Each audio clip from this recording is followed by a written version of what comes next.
Creative bites या आपल्या YouTube चॅनलवर आज आपण शेवयाचा उपीट बनवणार आहोत।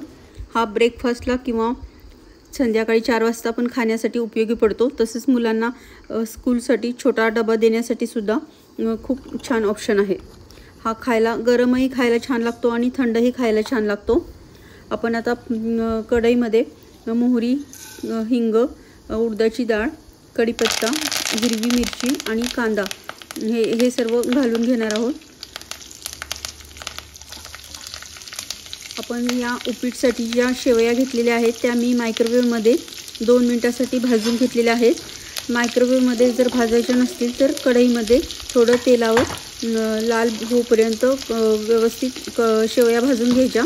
शेवया व्यवस्थित भाजल्या तर आपला उपीटला टेस्ट चांगली येते। आता आपला कांदा अर्धा कच्चा आपल्याला भाजून घ्यायचा आहे। आपण याच्यामध्ये उडदाची डाळ घातलेली आहे। उडदाच्या डाळीने सुद्धा आपले जे उपीट आहे त्याची टेस्ट पण वाढते आणि उडदाची डाळमुळे आपलं पोट भरल्याचं पण आपल्याला फिलिंग येतं। कारण शेवयामध्ये शेवयांचं उपीट खाल्ल्यानंतर लगेचच आपल्याला अर्धा 1 तासाने भूक लागणार। त्या थोडीशी डाळ जर आपण त्याच्यामध्ये घातली तर आपला नाश्ता दमदमीत होतो। अशा पद्धतीने व्यवस्थित कांदा परतून झाला की त्याच्यामध्ये आपण टोमॅटो टाकून घ्यायचा आणि टोमॅटो व्यवस्थित परतून घ्यायचा। आपण यामध्ये वेगवेगळ्या भाज्या घालू शकतो। मुलांना नूडल्स खायला आवडतात त्या पद्धतीचे जर शेवयाचं पण टेक्स्चर असतं, त्यामुळे मुलांना किंवा मोठ्यांना सुद्धा शेवयाचं उपीट खायला चांगला ऑप्शन आहे। सारखं गोड खाऊन जर कंटाळा आला असेल तर अशा पद्धतीचं आपण शेवयाचं उपीट बनवू शकतो।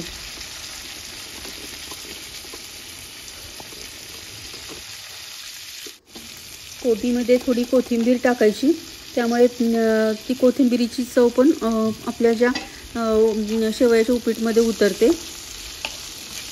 अशा पद्धतीने व्यवस्थित भाजून घ्यायचं आणि आपण उपीटसाठी 1 वाटी आपलं शेवया आहेत तर आपण 1.5 वाटी पाणी घातलेलं आहे। पाण्याचं प्रमाण जपून वापरायचं शेवयाच्या उपीटसाठी, कारण जास्तीचं झालं तर उपीट खायला छान लागत नाही। हळद, लाल तिखट, मीठ चवीनुसार घालून घ्यायचं। अशा पद्धतीने पाण्याला उकळी आली की आपल्या भाजलेल्या शेवया उपीटमध्ये उकळत्या पाण्यामध्ये टाकायच्या आणि व्यवस्थित सगळं मिश्रण मिक्स करून घ्यायचं आणि 1 वाफ द्यायची। ह्याला जास्ती वाफवायची गरज नसते। एका वाफेमध्येच आपल्या शेवयाचा उपीट लगेच तयार होतो। हा उपीट झटपट होतो। मुलांना सकाळी डब्याला देण्यासाठी सुद्धा हा खूपच चांगला ऑप्शन आहे आणि झटपट कोणाला घरी गेस्ट आले असतील तरी पण हा फास्ट होतो। आपले पोहे उपीटपेक्षा रवा भाजायला खूप वेळ लागतो, पण शेवया झटपट भाजल्या जातात, त्यामुळे हा झटपट नाश्ता तयार होतो याच्यामुळे आणि खायला पण खूप टेस्टी लागतो।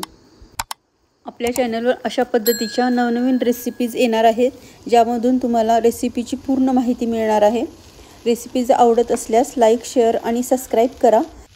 आपण आपल्या चॅनलवर नाश्त्याचे वेगवेगळे प्रकार, टिफिनसाठीच्या रेसिपीज आणि पौष्टिक आणि डाएटसाठी सुद्धा वेगवेगळ्या रेसिपीज आपण आपल्या चॅनलवर आणणार आहोत।